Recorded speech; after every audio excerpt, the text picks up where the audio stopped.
এটা মুক্তিপণ দিয়ে দিলাম, তুমি অন্তত আমারে বাঁচাও, এরে যা ভাল লাগে করো। অথচ আজকে ফারিয়াকে একটা পিঁপড়া কামড় দিয়েছিল, আমি পিঁপড়াকে মেরে ডইলে একেবারে মিশিয়ে দিয়েছি। ফারিয়ার বয়স এখন প্রায় 6 বছর, তারপরও সে মায়া। 7 মাস বয়সে কি মায়া ছিল বলেন তো? আল্লাহর এই আয়াতটা কি 100 ভাগ সত্য না 98 ভাগ? বলেন বলেন। আমাদের সবার জীবনে জালজালার দিন আসতেছে। ইয়া আইয়ুহান নাস ইত্তাকুল্লাহা রাব্বাকুম ইন্না জালজালাতাস সাআতি শাইউন আযীম। হে মানব মণ্ডলী, আল্লাহকে ভয় করো, তোমার রবকে ভয় করো। অবশ্যই একটা দিন তোমাদের সামনে আসতেছে, জালজালার দিন।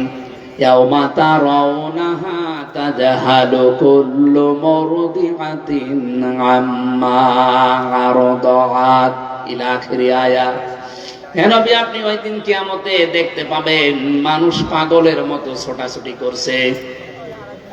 দুধের সন্তানের কথা তার মা পর্যন্ত ভুলে যাবে। এমনকি পেটের সন্তান যদি থাকে, লজ্জার স্থান লাগবে না, পেট ফেটে বের হয়ে যাবে।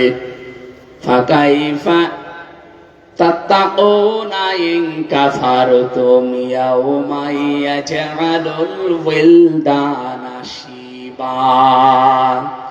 এমন কঠিন অবস্থা আমি আল্লাহ তৈরি করব কিয়ামতে, যুবক মানুষ সেকেন্ডের ভেতরে বৃদ্ধ হয়ে যাবে। আজকে যে মুরব্বী বসে আছে, উনি বৃদ্ধ হয়েছে 1 দিন 2 দিনে না। 80-90 বছর বয়স যদি হয়ে থাকে, চোখ দাঁড়িয়ে একদিনে পাকে নাই। 71 বছর বেশি হয়ে গেছে। 71 বছরে চোখ দাঁড়ির অবস্থায় কি একদিনে পেকেছে? আমার তো পাকে না। আমার এই 35 বছরে তো পাকছে না, পাকতে আমার সময় লাগবে। মনে করেন এখনো 35 বছর। রব্বুল আলামিন বলেন, এমন দৃশ্য বানাবো হামির হামজায় যুবক মানুষ 1 সেকেন্ডে এর মতো হয়ে যাবে। আপনি একটু নিজেকে ওই জায়গায় দাঁড় করিয়ে ভাবেন তো যে কি অবস্থা আল্লাহ বানাবে। সাহিবাতিহি ওয়া আখি ওয়া ফাসিলাতিহি আল্লাতী তুবি ওয়া মান ফিল আরদি জামিআ। রব্বুল আলামিন বলেন, মানুষ তখন তার নিজের স্ত্রীকে বলবে, আল্লাহ এটা দিয়ে দিলাম, আমার ভাইকে দিয়ে দিলাম, আমার জ্ঞাতি গোষ্ঠী আমাকে যারা আশ্রয় প্রশ্রয় দিত, আমার দলের লোক, আমার গোষ্ঠীর লোক, এদেরকেও দিলাম। অমাং ফিল আরদি জামিআ সুম্মা ইউজি। এরপরে আমাকে যত সম্পদের মালিক দুনিয়ায় বানিয়েছো, বৈধ অবৈধ যত কিছুর মালিক, স্থায়ী অস্থায়ী, স্থাবর অস্থাবর, সব তোমারে দিয়ে দিলাম মুক্তিপণ। আমাকে তুমি রেহাই দাও, আমি নাজাত চাই তোমার কাছে এই আযাব থেকে। হঠাৎ আল্লাহর পক্ষ থেকে ধমক আসবে, কাল্লা ইন্নাহা লাযা। কখনোই না, তোর আমি লাজায় দেব। ওই যে আমি হতমা শব্দটা সূরা হাদীদের 20 নম্বর আয়াতের মাঝের অংশের ব্যাখ্যা, এই জন্য এই আয়াতটা পড়লাম। আল্লাহ বলেন হতমা হয়ে যাবে। হতমা মানে খড় কোটা। এই লাজা নামে যে জাহান্নামটা আল্লাহ বানিয়েছেন, এই লাজাতে যাবার সঙ্গে সঙ্গে মানুষের যত চামড়া আছে সব পুড়ে ছারখার হয়ে যাবে। নাযাআতাল লিশাওয়া, প্রথমে এই লাজায় দিলেই মানুষের চামড়া আগে পুড়ে শেষ। তাদউ মান আদবারা ওয়া তাওয়াল্লা ওয়া জামাআ ফাআওয়া। এই লাজার যে শাস্তির কথা শুনলেন, সঙ্গে সঙ্গে ঘরের ভেতরে কাউকে দিলেই তার প্রথমে চামড়া শেষ, সব চামড়া পুড়ে উঠে চলে যাবে, আবার নতুন চামড়া গজাবে, আবার উঠবে, আবার লাগাবে, আবার উঠবে। এটা লাজার শাস্তি। আমি চামড়া তোলার বিষয়গুলো নিজে পরীক্ষিত। রিমান্ডে আমার চামড়া একবার টান দিয়েছিল প্লাস দিয়ে। আমি তখন আয়না ঘরে ছিলাম, মাটির নিচে। মাঝে মাঝে রাতের বেলা ওরা আসতো শাস্তি দেওয়ার জন্য রিমান্ডে। ওই পুলিশগুলোকে এখন আমি অনেক খুঁজি, কিন্তু পাই না। ওরা মনে হয় সব পালিয়েছে। একটা মানুষের জীবিত মানুষ এই যে চামড়া এখানে প্লাস দিয়ে টান দেয়, আপনার হাত আপনি নড়াতে পারবেন না, কারণ এখানে ক্লিপ দিয়ে আটা, নড়াচড়া নিষেধ, চেষ্টা করলেও পারবেন না। এমন ভাবে ক্লিপ সিস্টেম করা, হাত মনে হচ্ছে একেবারে সোপার গুলো আটার মতো এইটে গেছে। আপনাকে জিজ্ঞাসা করবে এই বিষয় করেছিস বা তোরে বলা লাগবে, আপনি যদি রাজি না হন, এই জায়গায় এই 3 মুখের প্লাস আছে, এখানে লাগিয়ে একটা সুইচ আছে, সুইচে টিপ দেয়। আমার তো এই 3 বছর একাধারে শাস্তিগুলো পেতে পেতে আমার মনে হচ্ছে এখনো মনে হয় দিচ্ছে। এখানে চামড়া ধরে যে আমার চামড়াটা এখনো তোলা আছে, এটা সেই 21 সালের, 5 বছর হয়ে গেছে এখনো মেলায়নি। আমার প্রথম রিমান্ডের তালিকায় এইটা ছিল। এখানে প্লাস দিয়ে ধরে যখন টান দিচ্ছিল, টান দিতে দিতে একেবারে যখন উপরে উঠে যায় তখন ফট করে ছিঁড়ে চলে আসে। এই সেই ছিঁড়াটা বলেন তো 5 বছরে এখনো মিলিয়ে যায়নি, এমন আর মিলাবে না। আমি কেন এই লাসার কথাটা বলছি না, সাওয়ার ব্যাখ্যা বাস্তব।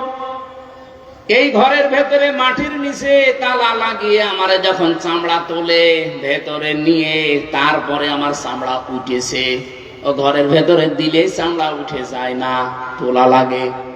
আল্লাহ বলেন আমি এমন ঘর বানিয়েছিলাম যা এখানে দিলেই আগে চামড়া উঠে যাবে। আল্লাহর এই কথাগুলো বলেন তো 100% সত্য কিনা? বলেন বলেন। কাদেরকে আল্লাহ এই শাস্তিগুলো দেবে? যদি আমরা এর ভেতরে থাকি এই মুহূর্তে পাল্টাবেন। আল্লাহ পাক বলেন তাদউ মান আদবারা ওয়া তাওয়াল্লা, ওই মানুষকে এই লাজা ডাকতে থাকবে, আয় আমার ভেতরে আয়, যেই মানুষ দুনিয়াতে সত্য শোনার পরেও অবাকটা অ্যাবাউট টান করে মুখ ফিরিয়ে চলে যেত। বাংলাদেশে নেই। আপনার কি বিশ্বাস হয় যে আমি আমার বাবার কথা বলছি? এই কথা বলেন না কেন? কোরআনে কারিমের একটাও বাইরে এখনো যায়নি। হ্যাঁ, উদাহরণ দিতে গিয়ে কিছু বাস্তব কথা বলেছি, কিন্তু কোরআন থেকেই বলছি, এগুলো 100% ঘটবে। বিশ্বাস করেন, আল্লাহর কসম, এই দুনিয়াতে যারা সত্যকে সত্য জানার পরেও দুনিয়ার অন্ধ হয়ে আপনি মানতে চান না, আপনি প্রস্তুত হয়ে থাকেন, লাজাই দেবে আপনাকে আল্লাহ। 2 নম্বরের গুণাগুণ হবে অজামাআ ফাআওয়া। এই লোকটার চরিত্র হচ্ছে দুনিয়ায় শুধু সম্পদ জমা করা, বৈধ অবৈধ ভাবে সম্পদের পাহাড় তৈরি করা, আর এটা কি করে সংরক্ষণ করা যায়, রেখে দেওয়া যায়, সেই চিন্তা ভাবনা করা। আমার তো মনে হচ্ছে বাংলাদেশে এরকম মানুষ এখন ভরি ভরি। কথা বলা লাগবে।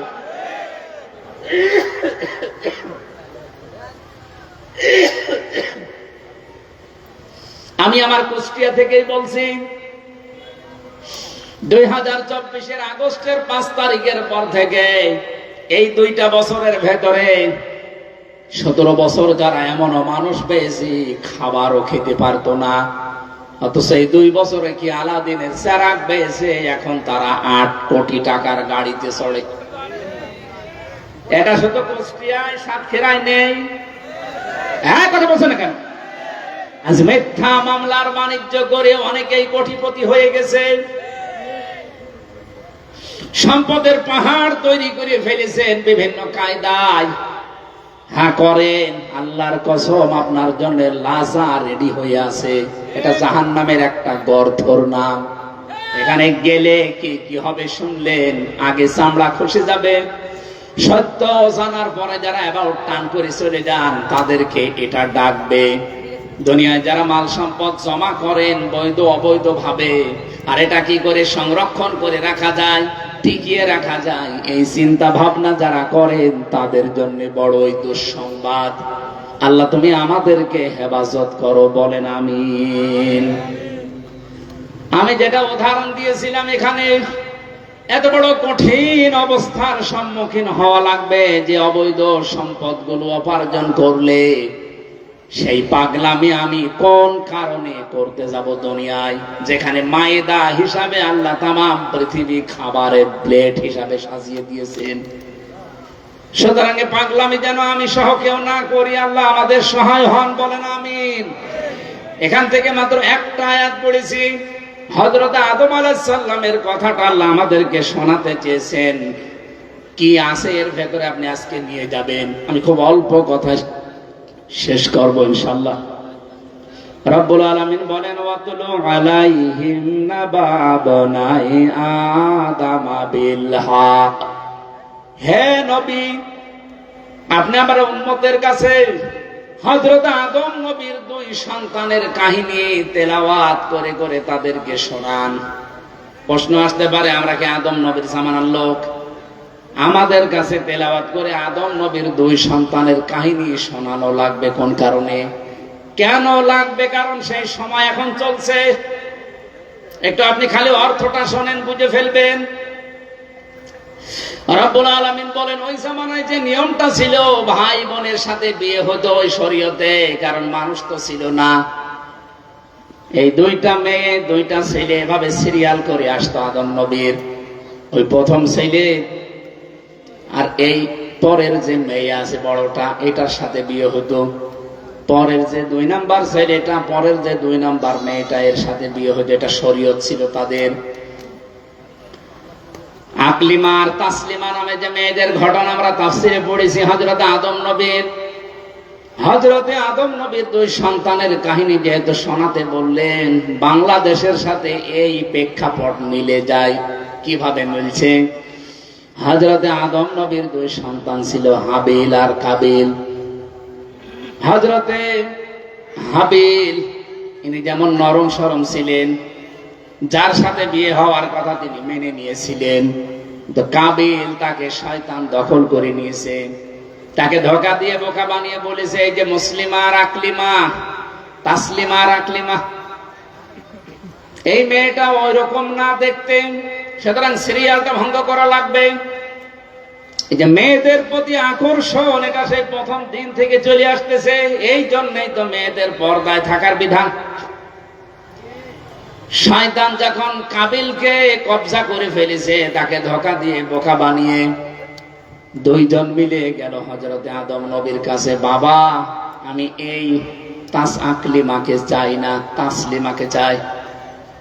হযরতে আদম যেহেতু সরাসরি কথা বলতেন, আল্লাহর ওহীর অপেক্ষা করলেন। রব্বুল আলামিন তাদেরকে নিয়ম নীতি শুনিয়ে দিলেন। ইদে করবা করবানান ফাতুকবিলা মিন আহাদিহিমা ওয়া লাম ইউতাকাব্বাল মিনাল আখার। ওই জামানায় ছিল এই নিয়মটা, কেউ যদি কোরবানি কবুল করাতে চায়, আল্লাহর দরবারে পছন্দনীয় হতে চায়, তাহলে চাটিয়াল ময়দানে পশু জবাই করে রেখে আসবে। যার পশুর টাকাগুলো হালাল, আকাশ থেকে আগুনের ঝলকে সেটা পুড়িয়ে ফেলবে। কাবিলেরটা পড়ে নাই, হাবিলেরটা অলরেডি পুড়ে গেছে। আল্লাহ রাব্বুল আলামিন বলেন, আমি একজনেরটা কবুল করলাম, আর একজনেরটা করি নাই, কারণ সে আমার বিধানটা মানে নাই। তার মানে আল্লাহর বিধান বাদ দিয়ে কেউ যদি কিছু উৎসর্গ করে, ওইটার 1 নাম্বার প্রমাণ কবুল হয় না। এখন কোরবানির যে বিধানটা আমরা পেয়েছি, এটা দেওয়ার আগে আল্লাহর যে নিয়ম নীতিগুলো সামনে আছে, এইগুলো যদি সত্যি কেউ পালন না করে 5 লাখ টাকার গরু কিনে দিয়ে দিল, ওটা কবুল হবে? আরো জোরে বলেন, লাইয়ানালাল্লাহু লুহুমুহা ওয়ালা দিমাউহা ওয়ালাকিন ইয়ানালুহুত তাকওয়া মিনকুম।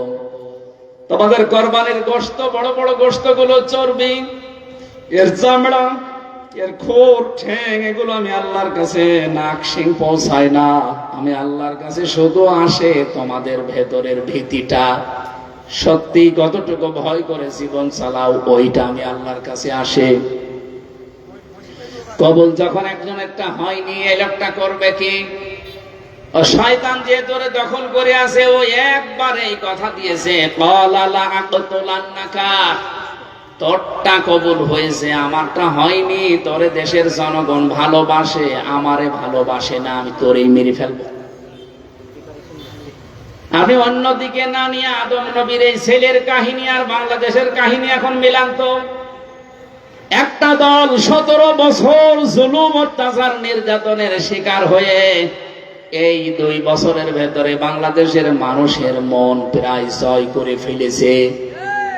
আর একটা দল, তারাও তো জুলুম অত্যাচার নির্যাতনের শিকার ছিল, কিন্তু কি এমন করলো এই 2 বছরে, মানুষ এখন তাদেরকে আর দলের নামই বলে না, নাম ধরলে তাদের আলাদা একটা নামে ডাকে।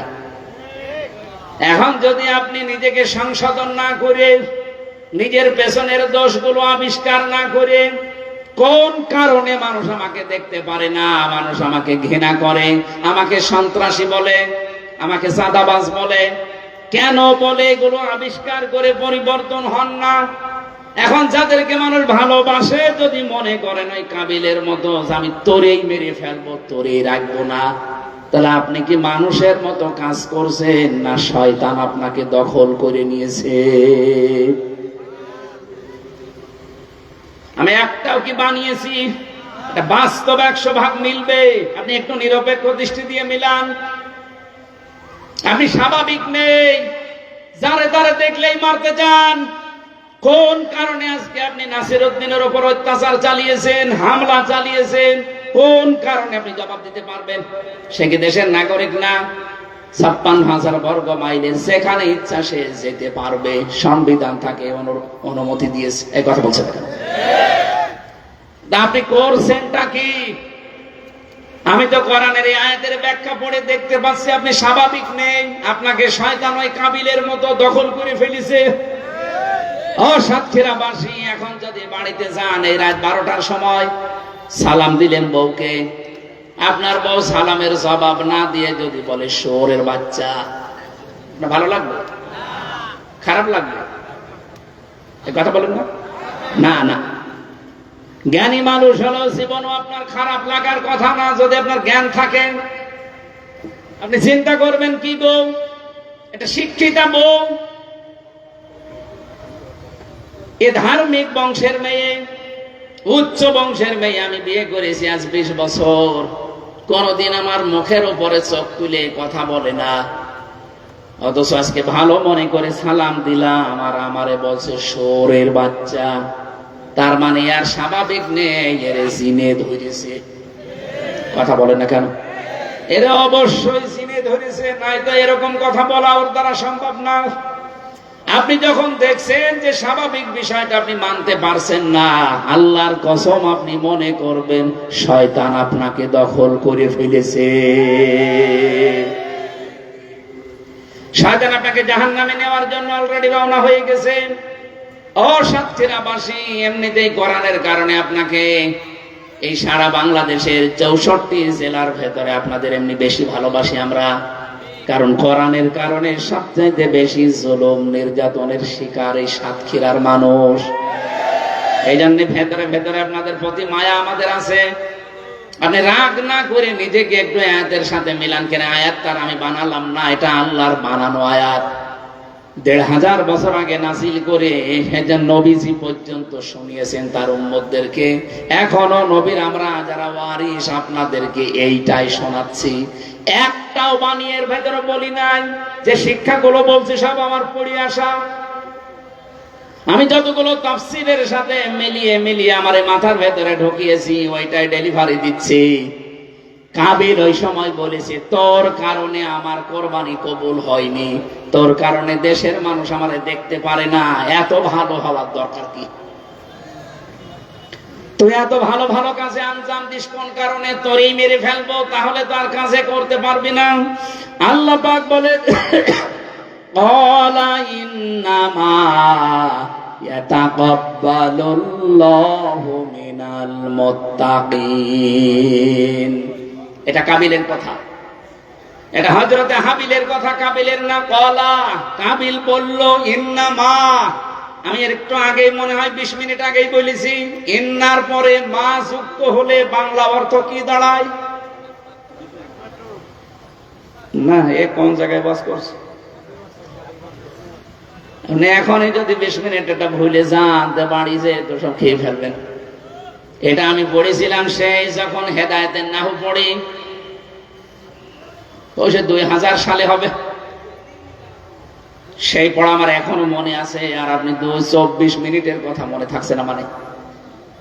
ইন্না বা আন্নার পরে এটা সারা জীবন মনে রাখবেন। কোরআন এরকম হাজারো বার আছে, একটা জানলেই আপনার সারা জীবন সব জায়গায় মেলাতে পারবেন। ইন্না বা আন্নার পরে যদি মা আসে, বাংলা অর্থ দাঁড়ায় একমাত্র, কেবলমাত্র, শুধুমাত্র, হবেই হবে, এইটাই, এটাই।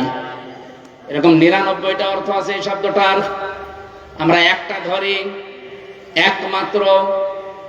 ইন্নামা হযরতে হাবিল ডাক দিয়ে বলেছে, ভাই কাবিল, আপনার চরিত্র ভালো না, আপনি আল্লাহর বিধান না মেনে আমাকেই মেরে ফেলতে চান, আপনার কোরবানি কবুল হয়নি, তাই আপনি কান খাড়া করে শোনেন, একমাত্র কোরবানি কবুল করে থাকেন মহান আল্লাহ, শুধুমাত্র যারা তাকওয়াবান মুত্তাকি তাদেরটা। তা আপনি মুত্তাকি হতে পারেননি, এজন্য তো আপনারটা এখনো পড়ে আছে, কবুল হয়নি। আর ওই দোষ আপনি আমার উপরে চাপিয়ে আমাকে মেরে ফেলতে চান। আল্লাহ রাব্বুল আলামিন বলেন, লাইম বাসাত্তা ইলাইয়া ইয়াদাকা লিতাকতুলানি মা আনা বিবাসিতি ইয়াদিয়া ইলাইকা লিআকতুলাক। এই অবস্থায় কাবিল কি করেছিল? হাবিল। আমরা যেহেতু এখন বাংলাদেশে, আমার এই আয়াত পড়ার পরে মনে হয় হাবিলের ওই পর্যায়ে আমরা আছি।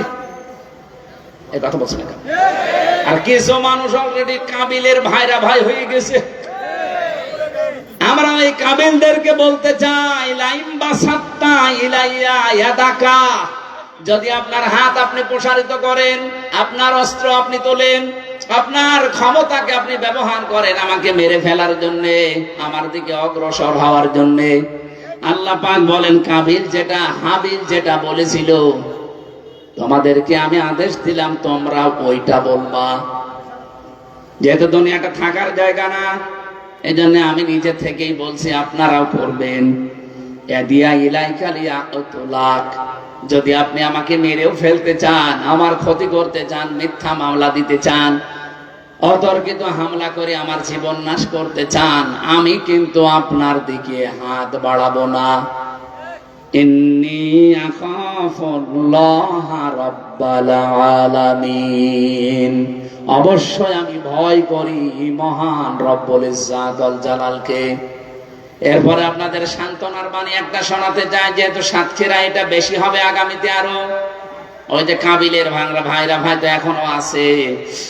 ইন্নী উরিদু আন তাদুআ বিইসমি ওয়া ইসমিকা ফাতাকুনা মিন আসহাবিন নার ওয়া যালিকা জাযাউজ যালিমিন। রব্বুল আলামিন বলেন, কাবিল হাবিল ওই দিন বলেছিল, ভাই আপনি যদি সত্যি ইচ্ছা করে এগুলো আমার সাথে করেন, পরিবারে, সমাজে, রাষ্ট্রে, আন্তর্জাতিক মহলে আমাদেরকে যদি শুধু কালার করতে চান, এ বাংলাদেশে বহু হাবিলকে আজ আমরা দেখতে পাচ্ছি। হাবিল হয়তো নেই কিন্তু তার প্রেতাত্মা আছে, কাবিল হয়তো নেই কিন্তু কাবিলের প্রেতাত্মা আছে।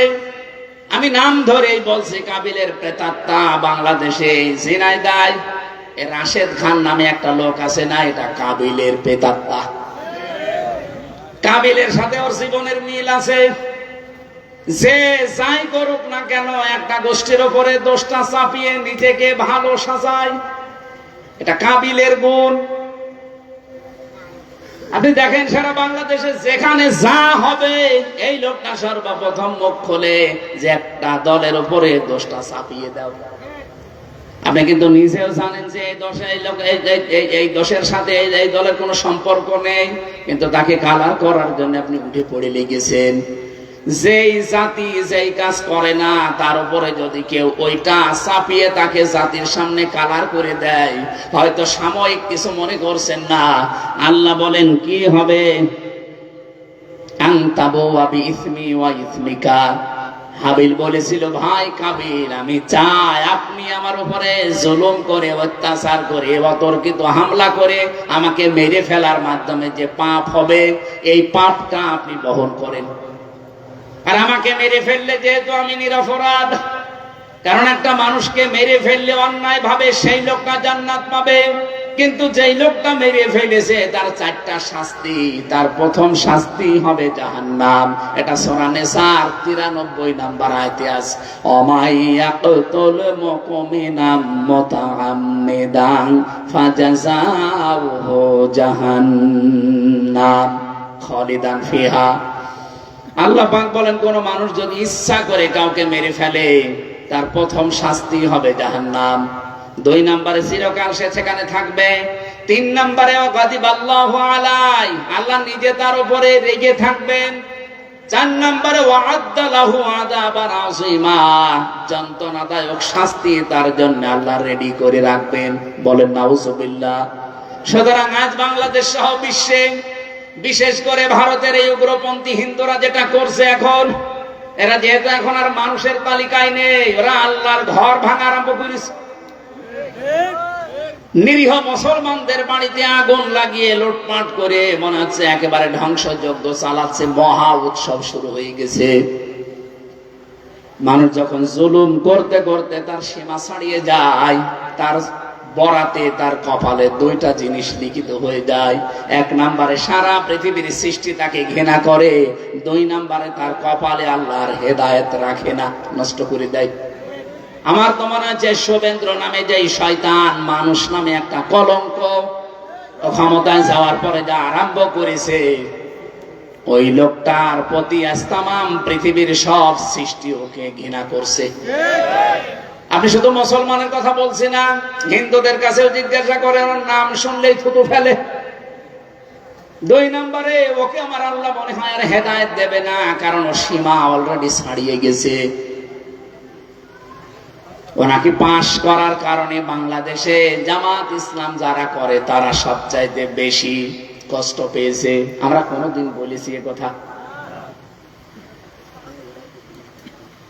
এখান থেকে আমি যেটা পেয়েছি, আজ যারা করছেন শুধু ইন্ডিয়াতে না, সারা বিশ্বে বাংলাদেশ সহ আজ যারা মানুষের উপরে জেনে বুঝে জুলুম করছেন, অত্যাচার করছেন, ভালো করে খেয়াল করে বিশ্বাস করেন, যত পাপ আমার ছিল আর যত পাপ আপনি করছেন সব গলে নিয়ে আপনাকে জাহান্নামে যাওয়া লাগবে।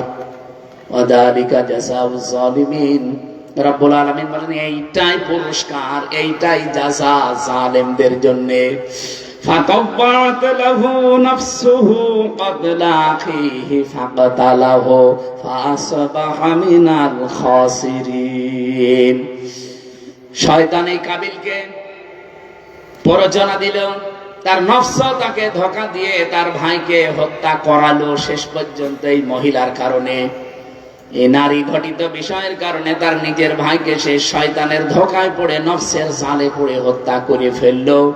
আল্লাহ বলেন, ফাসবাহা মিনান নাদিমিন, সে অনুতপ্তদের, সে ক্ষতিগ্রস্তদের অন্তর্ভুক্ত হয়ে গেল। ফাসবাহা মিনাল খাসিরিন। আজ আমি বাংলাদেশের সাথে আয়াতটা মিলিয়ে বহু মানুষের জীবনের সাথে আজকে মিল খুঁজে পাচ্ছি। যেটা রেকর্ড হচ্ছে সারা বাংলাদেশে যাবে, আমি শুধু ইঙ্গিত গুলো দিলাম। আপনাদের যাদের বিবেক আছে, এখান থেকে কোরআনের এই শিক্ষাটা নিয়ে বাকি জীবন চালাবেন। আল্লাহ তৌফিক দেন, বলেন আমিন। আগামীর এই 4 দিন পরে যে কোরবানি, এই 5 দিন পরে যে কোরবানি, এটা শুধুমাত্র গরু জবাই করে খেয়ে ফেললে কোরবানি আদায় হবে তা না। এখান থেকে যদি আপনি সত্যি মুত্তাকির জীবন গঠন করার সিদ্ধান্ত নিতে না পারেন, আল্লাহর কসম, মানুষের উপরে জুলুম করব না, জুলুম হতে দেব না, এরকম জীবন তৈরি করতে যদি সচেষ্ট না হন, 1000টা গরু কোরবানি দিলেও কবুল হবে না। কারণ ইন্নার পরে মা আছে। কথা বলেন ঠিক কিনা? আল্লাহ আমি সহ যারা এবার কোরবানি দিচ্ছে, আগামীর বাংলাদেশ আমাদের এই কোরবানির শিক্ষা অনুযায়ী তৈরি করার তৌফিক দাও। নিজে অন্যায় এখন আর জেনে শুনে করব না, কেউ অন্যায় করতে গেলে আমি হতেও দেব না। এইটার নাম ছিল কোরবানি। এই কোরবানি যদি আজ বাংলাদেশে এই জিলহজ মাসের 10, 11, 12 তারিখে যেটা দিয়ে যাবে, আমরা যদি সত্যিই নিতে পারতাম, রব্বুল আলামিন বলেন, আমার প্রতিটি নবীজিকে দিয়ে বলাচ্ছেন, কুল্লু উম্মতি ইয়াদখুলুনাল জান্নাহ, আমার প্রতিটি উম্মত জান্নাতে যাবে ইল্লা মান আবা, শুধু আবা বাদ দিয়ে। সাহাবীরা প্রশ্ন করলেন, হে নবী, আবা কাকে বলেন? আল্লাহর নবী বলেন, যারা আমার কোরআনের ব্যাখ্যা, আমার হাদিসের ব্যাখ্যা শোনার পরে যারা মেনে চলে, এই মানুষটাই আমার সাথে জান্নাতে থাকবে। আর যারা আমাকে জানার পরেও অস্বীকার করে নফসের গোলামি করবে, এই মানুষগুলোই আবা, এরাই জাহান্নামের অধিবাসী। আল্লাহ আমাদের হেফাজত করুন, আমিন। তাকওয়া অর্জন করার মাধ্যমে আগামীর এই কোরবানি আমরা যেন কবুল করিয়ে বাংলাদেশ একটা বসবাসের যোগ্য বাংলাদেশ গড়ে তুলতে পারি। আমার জেলখানায় লিখিত যে 8টা বই, তার ভেতরে এইটা একটা, সৃষ্টি জগৎ নিয়ে আমি লিখেছি। শিক্ষিত মানুষরা নিয়ে কাজে লাগবে, অনেক তথ্য দেওয়া আছে এর ভেতরে। ও অ্যাক্সিডেন্ট করেছে আপনাদের এই মাহফিলে আসতে গিয়ে, কি নাম যেন ওনার? তৈবুর রহমান। সম্মানিতা মা বোনেরা, অনেকে টাকা দিতে পারেননি, আপনারা যদি দিতে চান এই মাহফিলের খরচের জন্য পৌঁছে দেবেন। এখন তো আর রাত 12টা বাজে, আর হবে না। আল্লাহুম্মা আমিন। রব্বানা আতিনা ফিদ দুনিয়া হাসানা ওয়া ফিল আখিরাতি হাসানা ওয়া কিনা আযাবান নার ওয়া আদখিলনাল জান্নাতা মা'আল আবরার ইয়া আজিজ ইয়া গফফার ইয়া রাব্বাল আলামিন। আল্লাহ তাআলা ইন্নামা ইয়াতাকাব্বালুল্লাহু মিনাল মুত্তাকিন, এই আয়াত অনুযায়ী আমরা নিজেরা বুঝে ফেলেছি যে মুত্তাকি হওয়া ছাড়া কোনো কিছু তোমার দরবারে কবুল হওয়া সম্ভব না। কাঙ্ক্ষিত মানের মুত্তাকি হওয়ার তৌফিক আমাদেরকে দান করো আল্লাহ। সাতক্ষীরা জেলার তালা হাজরাকাঠি এলাকার মানুষেরা কোরআনে কারিমের এই সুন্দর আয়োজনে আঞ্জাম দিয়েছে। যত মানুষের প্রচন্ড গরমে এসে কষ্ট করে এই খোলা ময়দানে বসে আছে, আল্লাহ আমাদেরকে খালি হাতে ফেরত দিও না। কোরআনের ইজ্জতে আমাদের জীবনের অভাব অনটন দূর করে দাও। আমাদের স্বভাব চরিত্রগুলো মুহাম্মদ রাসূলুল্লাহর মতো বানিয়ে দাও। এ জেলায় যাদের অভাব আছে, আল্লাহ তুমি জীবনের অভাবগুলো কোরআনের বরকতে দূর করে দাও। তোমার নবী জানিয়েছেন, মা আনজালনা আলাইকাল কোরআনা লিতাশকা, তোমার আয়াত যে কোরআন যেখানে থাকে সেখানে অভাব থাকে না, জুলুম অত্যাচার নির্যাতন থাকে না। আল্লাহ কোরআনকে 56,000 বর্গ মাইলের জন্য কায়েম করে দাও। এ মাহফিলের সওয়াবগুলো নবীজির রওজায় পৌঁছিয়ে দাও। যত কষ্ট স্বীকার করেছে তোমার বান্দা বান্দিরা, দূর দূরান্ত থেকে আসতে গিয়ে তোমার এক বান্দা অ্যাক্সিডেন্ট করেছে, আল্লাহ তাকে শেফায়ে কামেলা আছেলা দান করো। আল্লাহ বিদেশে আছে কত মানুষ নিজেদের হালাল কর্মজীবনের জন্য শ্রম দিচ্ছে, বিদেশের মাটিতে রক্ত ঘামানো পয়সাগুলো কোরআন প্রচারে তারাও দিয়েছে। তাদেরকে বিদেশের মাটিতে সহি সালামতে রাখো। আবার বাবা মার সন্তান আবার বাবা মার করে সহি সালামতে আল্লাহ ফিরিয়ে দাও। জেনে বুঝে আমরা যারা এই জমিনে দিন কায়েমের জন্য চেষ্টা করছি, আল্লাহ তাদেরকে তুমি রোগ মুক্ত রাখো। যারা এখনো বোঝে নাই বিষয়গুলো, দিন কায়েম করা ফরজ, এটা তাদেরকেও বোঝার সুযোগ করে দাও। জামাত ইসলামী বাংলাদেশের এক ভাই ক্যান্সারে আক্রান্ত, যে রোগের কোনো অ্যান্সার এখনো পর্যন্ত তৈরি হয়নি, কিন্তু সব কিছুর অ্যান্সার তো তুমি। শেফায়ে কামেলা আজেলা নসিব করে দাও। রব্বানা হাব লানা মিন আজওয়াজিনা ওয়া যুররিয়াতিনা কুররাতা আ'য়ুনিন ওয়াজআলনা